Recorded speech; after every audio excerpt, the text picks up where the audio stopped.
Au Togo, l'élection du bureau exécutif de la Fédération togolaise de football, ce sera le 25 prochain à Karagui. Akouvi vise une réélection. Nous en parlons ce soir et puis nous évoquerons également la Coupe d'Afrique des Nations qui passe, qui remet donc son manteau d'hiver pour 2021. On évoquera aussi l'Espagne avec la Super Coupe remportée par le Real, le Barça qui vise également de nouvelles ambitions avec son nouvel entraîneur autour pour évoquer donc ces sujets. Michel Samuel Takpa est avec moi. Bonsoir Samuel Takpa. Bonsoir Samuel, bonsoir à tous. Je le disais, la Fédération togolaise de football va renouveler ses instances dirigeantes et la liste Nouvel Élan de Guy Akpovi, l'actuel président sortant de la FTF, a présenté ses ambitions pour le football togolais. C'était au cours d'une cérémonie courant cette semaine. Guy Akpovi vise sa réélection, mais Michel Takpa, c'est un euphémisme de le dire, il sera réélu. Oui, il sera réélu. Aujourd'hui, ça arc-boute sur son bilan. Ce bilan est logé des 4 ans déjà qui ont été faits à la tête de la Fédération togolaise de football. Et je pense qu'on en a déjà parlé tout au long des émissions précédentes. Il y a sur le plan togolais déjà la relance des activités footballistiques, à savoir l'organisation du championnat de première division et de deuxième division. Ouais, même au niveau international, on a vu véritablement que le colonel Guy Akpovi et son équipe se sont attelés à pouvoir tisser des liens étroits avec la FIFA. Et d'ailleurs, il y a eu la visite du président de la FIFA, Gianni Infantino, à Lomé. Tout ça là pour apporter justement le soutien de la fédération fêtière, justement à la Fédération togolaise de football pour ses efforts en faveur de la promotion du football togolais.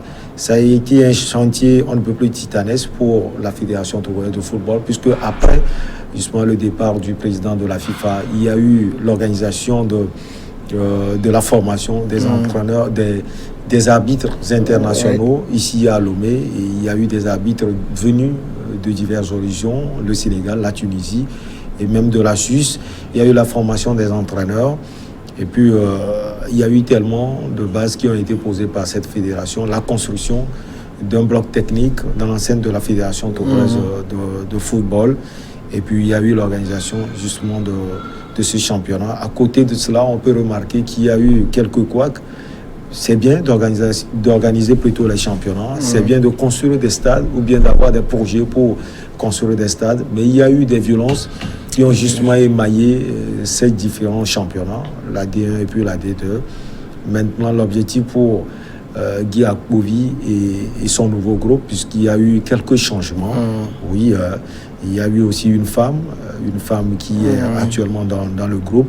C'est de pouvoir s'appuyer sur les acquis des 4 années passées et pouvoir se projeter véritablement vers devant. En tout cas, il a promis lors de cette cérémonie que voilà, beaucoup de chemins ont été faits. Maintenant, il faut viser loin. Il faut encore apporter tellement de choses. Alors, on voit quand même Guy Akpovi qui met beaucoup de sérieux dans cette campagne pour sa réélection. Mais quand il disait tout à l'heure qu'il sera réélu, c'est parce qu'il est seul en lice. Oui, il est seul en lice et c'est dommage pour entrer la démocratie parce qu'on peut toujours la trouver dans tous les domaines, notamment dans le domaine sportif et précisément du football. On avait vu le président Hervé Pisa qui avait entre-temps déposé sa candidature. S'il avait continué toujours à espérer, il y aurait un peu de suspense. Parce que voilà, le bilan, comme je l'ai dit, du colonel Guy Akpovi n'est toujours pas élogieux. Il a sans doute ses détracteurs et ces détracteurs-là vont sans doute s'appuyer sur le président Hervé Pisa. Malheureusement, il a retiré sa candidature, il a donné le motif. Il parle des procédures qui sont bâclées, qui ne sont pas dans les normes légales, et puis il est parti. C'est dommage pour la démocratie. Mais voilà, il est seul, il sera sans doute encore élu pour 4 années à la tête de la Fédération togolaise de football. Alors, ce qu'il a présenté aujourd'hui comme ambition pour les 4 prochaines années, est-ce que vous direz qu'il y a du nouveau ou bien on continue le chantier? Oui, l'essentiel, c'est pouvoir continuer le chantier. Parce que, comme je l'ai dit, quand on prend la construction du bloc technique, C'est vrai que cette construction n'est pas encore terminée. Voilà, c'est lui qui l'a lancé. Et l'objectif, c'est de pouvoir continuer cela. La construction des infrastructures de ce nom, les terrains de football à Tchévi, à Ngotier, à Takpamé, à Sokoré. Il a amorcé, donc il va falloir continuer. L'organisation des championnats, il a parlé des primes qu'il doit sans doute octroyer au club de première division et la formation à la base. Il a toujours dit, quand on parle d'un club de football, ce n'est pas ce qu'on a forcément au Togo, parce qu'un club, c'est une structure qui a toutes les catégories possibles. Au Togo, on n'en a pas. Il en a déjà parlé. Et puis, quand on parle de FIFA Connect, c'est quelque chose qui a été fait pour pouvoir sécuriser les joueurs. C'est-à-dire, quand vous jouez à Gomido et que vous êtes transféré à l'AS OTR, vous êtes suivi parce qu'entre-temps, il y a des joueurs qui diminuent leur âge. Maintenant, tout est sécurisé au niveau des joueurs. On remarque aussi que quand ces joueurs arrivent dans le vieux continent, ce n'est plus la grande forme parce que vous aurez un joueur qui dit qu'il a 23 ans, mais en vérité, il a 33 ans. Donc, FIFA Connect est là pour sécuriser les âges des joueurs, sécuriser leurs déplacements dans les différents clubs. Et donc, pour le nouveau mandat, l'essentiel, c'est de pouvoir s'appuyer sur les acquis de ce qui a été déjà fait. Pour des nouveautés, sans doute, même si on s'appuie déjà sur la Fédération internationale de football association, il va falloir avoir d'autres choses qui concourent au bien-être du football mondial et au bien-être du football togolais. Il y aura sans doute des nouveautés. Pour lui, l'essentiel, quand on voit son discours, il va sans doute s'appuyer sur ses acquis. C'est vrai qu'on parle beaucoup de Guy Akpovi parce qu'il est la tête de liste, mais il y a une liste composée d'hommes avec grand H, bien sûr. Il y a une seule femme sur cette liste. Est-ce que ce sont des gens qui s'y connaissent dans le domaine du football? Quand vous voyez bien la liste, vous verrez qu'il a pioché les acteurs, de véritables acteurs du football togolais. Il y a les présidents de clubs. Et puis, ce qui est intéressant, il ne s'est pas appuyé pas seulement sur le sud ou sur le nord. Il a pioché ces différents présidents à l'intérieur, tout au long sur le territoire national, de Lomé à Dapon, en passant par Atakpamé et autres. Et il y a aussi comme je l'ai dit, des acteurs de football, mais qui forcément n'exercent pas ce métier, mais il y a certains qui sont des douaniers, des architectes, mais qui maîtrisent, qui ont la maestria de ce football. Et donc voilà, pour moi, ce sont de véritables messieurs qui peuvent justement apporter à ce football. Et donc je pense que c'est un effectif qui a du répondant. Il y a le premier vice-président, le président Ama Aklesor, qui est toujours là, parce qu'on sait que c'est le bras droit du président Guy Akpovi. Mais par lui, il y a d'autres têtes qui sont arrivées et qui, visiblement, ont quand même la carrure pour pouvoir apporter le football togolais. Ces changements, ces nouveaux qui sont arrivés, c'est parce qu'il a compris que dans son ancienne liste, il y avait des gens qui n'étaient pas vraiment à la hauteur de la tâche. Peut-être, il y a cela, parce que quand vous travaillez déjà avec une équipe, il y aura sans doute des insuffisances. Mais maintenant, quand vous avez un second mandat, il va falloir corriger ces insuffisances. Ça ne veut pas dire que ces personnes ont été nulles, mais il y a sans doute quelque chose qui n'a pas marché. Et puis, ils peuvent faire le travail, mais l'envie là, c'est d'apporter encore peut-être certaines personnes qui ont plus de maîtrise dans la chose, histoire d'apporter un peu de nouveauté dont on parle justement au niveau de la Fédération togolaise de football.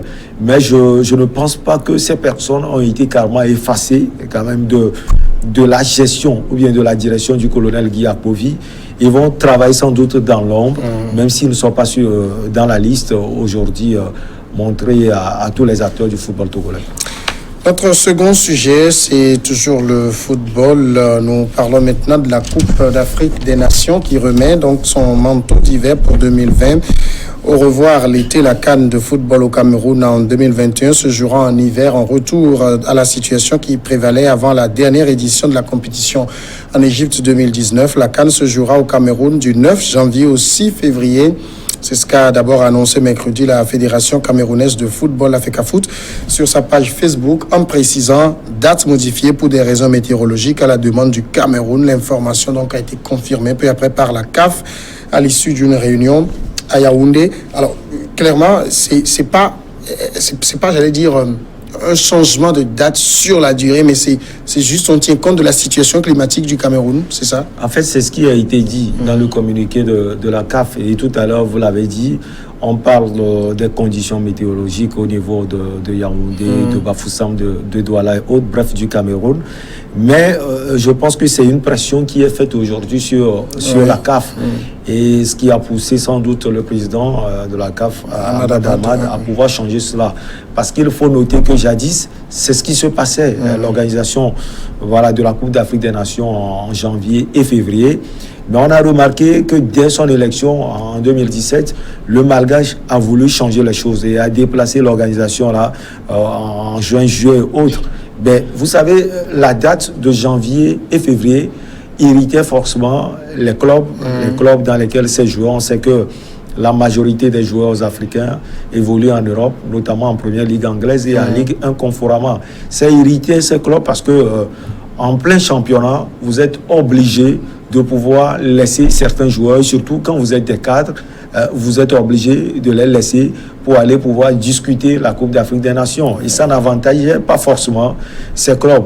On sait aussi que certains joueurs africains ont perdu des places, leur place de titulaire à cause de la Coupe d'Afrique des Nations. Parce que vous revenez sans doute de la CAF, de la CAN plutôt, blessé. Vous revenez, on a pu tester un joueur qui a répondu et donc l'entraîneur vous laisse sur le banc parce qu'il sait que dans 2 ans, vous allez encore repartir en Afrique pour pouvoir jouer la Coupe d'Afrique des Nations. Donc Ahmad a sans doute vu certains paramètres pour pouvoir revenir à l'ancienne formule.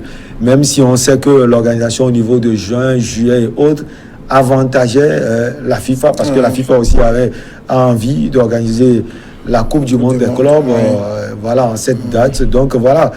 Il est revenu en arrière, rien de surprenant, mais quand on voit le communiqué, comme vous l'avez dit, de la CAF, on a l'impression qu'on tient compte du cas du Cameroun aujourd'hui. Quand on sait que le Cameroun, avec les organisations de la Coupe d'Afrique des Nations déjà de l'année écoulée, 2019, le Cameroun a eu tellement de difficultés. Et on ne peut pas encore arracher l'organisation là au Cameroun en 2021. On est obligé de pouvoir s'aligner derrière le Cameroun et d'accepter les conditions possibles. On verra véritablement après l'organisation du Cameroun, puisque après cela, il y aura l'organisation au niveau de la Coupe de la Côte d'Ivoire, de la Guinée-Conakry. On verra si véritablement il y aura encore des changements. Mais ça donne ici l'impression comme si c'est le Cameroun qui a fait la demande du changement de date. Oui, sans doute. Le Cameroun a fait la demande compte tenu du communiqué de la CAF. Vous savez, le Cameroun est souvent habitué à faire des demandes. On l'a vu déjà l'année écoulée, quand le Cameroun allait organiser la Coupe d'Afrique des Nations. Et on a vu visiblement que le Cameroun n'était pas prêt, parce qu'il y a eu des inspecteurs de la CAF qui sont passés à Yaoundé, à Bafoussam et autres. On a constaté véritablement que le Cameroun était en retard, mais le Cameroun n'a toujours pas accepté ce retard. Moi, je l'ai toujours dit, le Cameroun a plutôt affiché l'antagonisme qu'il y a eu, les gens parlent de cela, entre l'ancien président de la CAF, Issa Hayatou, et le nouveau président qui est Ahmad Ahmad. On a mis ça devant. Or, on a remarqué véritablement que le Cameroun n'était pas prêt. L'argent qui était octroyé pour pouvoir construire les stades et autres, on sait que le Cameroun, c'est aussi un pays aussi corrompu. Et donc, aujourd'hui, la CAF est obligée, comme je l'ai déjà dit, de s'aligner derrière le Cameroun quant à ce qui concerne les conditions. Et sans doute, le Cameroun a demandé à ce que l'organisation soit faite en janvier, février, et la CAF a accepté. Je pense qu'à partir de l'organisation du Cameroun, on va sans doute revenir à la formule d'avant, c'est-à-dire à la date ou bien aux dates qui ont été toujours choisies avant l'événement de 2019. Alors, on sait que le changement de date, c'est intervenu à l'issue d'une réunion qui s'est tenue à Yaoundé. Mais est-ce que cette réunion a permis d'examiner l'état d'avancement des préparatifs au niveau du Cameroun?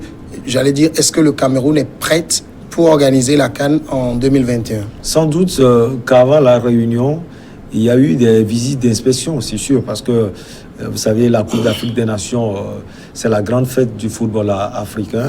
Vous savez, le Cameroun a encore une année pour pouvoir tout construire. Et donc, la CAF a su sans doute faire des visites On sait déjà que quand la CAF a constaté qu'en 2019, le Cameroun ne pouvait pas organiser cela, la CAF a déjà trouvé une solution B. On avait proposé l'Afrique du Sud, on avait proposé même le Nigeria. Finalement, c'est l'Égypte qui l'a organisé. Et donc, avant la réunion, avant de prendre des décisions, je pense que voilà, la visite a été faite et on pense que déjà, dans un an, le Cameroun sera prêt pour pouvoir organiser cette compétition. Et surtout qu'il y a certains anciens joueurs camerounais qui sont mis devant pour pouvoir organiser cette compétition. Joseph-Antoine Bell, Samuel Eto'o. Et on sait aussi que Ahmad aujourd'hui est toujours avec Samuel Eto'o fils dans son organisation parce qu'il pense que c'est un ancien joueur africain, c'est un ancien international, c'est quelqu'un qui a eu beaucoup à bourlinguer et quelqu'un qui est très, très intelligent, qui a la maestria du football moderne. Et donc voilà, je pense véritablement, ça, je le pense vivement, que les visites ont été faites et c'est à partir de ces visites que la CAF a su décider. La CAF sous Ahmad, on a l'impression que ça ne se porte pas trop bien. Oui, c'est pas qu'on a l'impression, ça ne se passe pas trop bien. Moi, je pense qu'il y a plusieurs facteurs qui concourent à cela. J'ai toujours parlé du long règne, vous savez, à la tête de toutes choses. Il ne faut pas forcément parler de cela en politique, mais en toute chose. Vous savez, quand vous gérez une institution et vous êtes devant l'institution à la tête plutôt de l'institution pendant des décennies, la succession est toujours, cause toujours des problèmes parce que voilà, la nouvelle tête qui doit diriger les choses, c'est que voilà, elle a beaucoup de choses à faire. La CAF a été trop longtemps dirigée par Issa Hayatou et on sait tous que voilà, ça a été une gestion non seulement clanique, mais une gestion aussi entachée de corruption tous azimuts. Je pense que voilà, l'avènement de Ahmad, c'est vrai qu'Ahmad est arrivé pour pouvoir apporter une touche nouvelle à la Confédération africaine de football. Mais il faut faire aussi avec cette décennie de gestion, ce bilan déficitaire au niveau de la CAF et se projeter vers son programme. Et puis on sait que ce n'est pas tout le monde qui a été changé. Il y a certains qui sont toujours là, qui ont déjà travaillé avec Ahmad. Maintenant, qui ont déjà travaillé avec Issa Hayatou. Maintenant, on ne peut pas tout remettre sur Issa Hayatou. On a l'impression que Ahmad même n'a pas la maîtrise totale du football. On sait déjà qu'il a été ministre des Sports dans son pays, au Madagascar, mais visiblement, on ne le sent pas à l'aise. Moi, quand il est venu, j'ai senti un monsieur qui peut apporter tellement de choses à la CAF, mais non seulement il n'a pas sa maîtrise, mais déjà l'année passée, en juin-juillet, on a remarqué aussi que les histoires de corruption se sont entachées à lui-même. Et il a fait de la gestion de la CAF une gestion personnelle et clanique. C'est ce qu'on défendait déjà sous l'ère Hayatou. Et puis il y a des différentes fédérations, notamment la fédération de Sierra Leone, qui le critiquait. Et ce sont des tâches qui ont quand même porté un coup sans doute attentatoire à la Confédération africaine de football. Mais on remarque qu'il a fait aussi de bonnes choses. Dernier sujet, l'Espagne, après la Super Coupe, match donc piège pour le Real, le Barça qui veut déjà commencer par briller avec son nouvel entraîneur, la Super Coupe, donc le championnat qui reprend ses droits, vainqueur du trophée. Le Real Madrid enchaîne par un match difficile contre Séville avant les premiers pas de Quique Setién sur le banc de Barcelone dimanche au Camp Nou contre Grenade. Match difficile pour le Real parce que Séville, c'est du lourd. Non seulement du lourd, mais vous savez, Séville, c'est la bête noire, si on peut le dire, du Real Madrid. Et la Blanquiroa, comme on les appelle souvent, a des acquis aujourd'hui. Cette formation est entraînée par Oulin Lopetegui, qui a déjà fait la Maison Blanche, qui a été viré. Et donc, ça sent un match de revanche en l'air. Et puis, le Real, comme on le sait déjà, a vécu des moments difficiles déjà à la fin de l'année écoulée et en début d'année. Zidane a été critiqué, mais Zidane, vous savez, c'est quelqu'un qui s'est relevé les défis. Il a su faire venir des joueurs, notamment Eden Hazard, Militao et autres, même si Eden Hazard est blessé. Zidane est en train, clopin, de remonter la pente, mais sans doute ça va être un match difficile parce qu'on a vu des matchs entre le Real Madrid et les Andalous du FC Séville, des matchs qui ont été toujours difficiles pour le Real Madrid. Maintenant, c'est le Real qui accueille. Surtout, le Real est dans l'euphorie, comme vous l'avez dit, de la Supercoupe d'Espagne, gagnée face à l'Atlético Madrid en Arabie Saoudite. Le Real a d'abord éliminé Valence, 3 buts contre 1. Et puis, le Real a gagné durant la séance des tirs au but. Après match nul et vierge, 0 but partout, 4 buts contre 1. Maintenant, il va falloir oublier vite cela et jouer un football conséquent, un football que le Real sait déjà maîtriser. On sait que le Real s'est toujours posé avec Zinedine Zidane en s'appuyant sur non seulement le collectif, mais aussi sur les individualités, les jeunes qui vont vite et qui vont en puissance, Eder Militao, Vinicius Junior et autres, et puis l'ancienne garde qui visiblement a oublié ce relâchement inconscient dont je parle souvent du Real Madrid et qui a décidé maintenant à gagner des titres. En tout cas, le Real le montre à suffisance. Le Real a 40 points avec le FC Barcelone et est deuxième. Et puis le FC Séville, la preuve de la bonne forme du FC Séville aussi, c'est que le FC Séville est quatrième avec 35 points. Donc ça va être un grand match pour les deux formations. Et du côté de Barcelone, il y a ce nouvel entraîneur qui ne rassure pas beaucoup. Il est venu remplacer Valverde, mais pour un club de la trempe de Barcelone, les gens s'interrogent. Oui, on peut dire qu'il ne rassure pas. On peut dire toutes choses. En tout cas, les prochains jours vont déterminer cela parce que pour le moment, il n'a pas discuté de match avec le FC Barcelone. C'est quelqu'un qui n'a pas fait forcément avec des grandes équipes. Il a fait avec la Guinée équatoriale, la langue nationale. Il a été en Afrique. Et puis, il a fait avec soit Malaga ou Villarreal. Mais ce qu'il a déjà apporté à Séville, c'est d'ailleurs ce qui a poussé le FC Barcelone à le recruter. Il a un fond de jeu magnifique qui va de pair avec ce que le jeu, la concession du jeu plutôt, du Barça veut. Et donc, c'est pourquoi on est allé le chercher. Et à 61 ans, ça veut dire que c'est quelqu'un de chevronné, c'est quelqu'un qui sait comment retourner les situations, qui est aussi posé. C'est pourquoi on a su le chercher.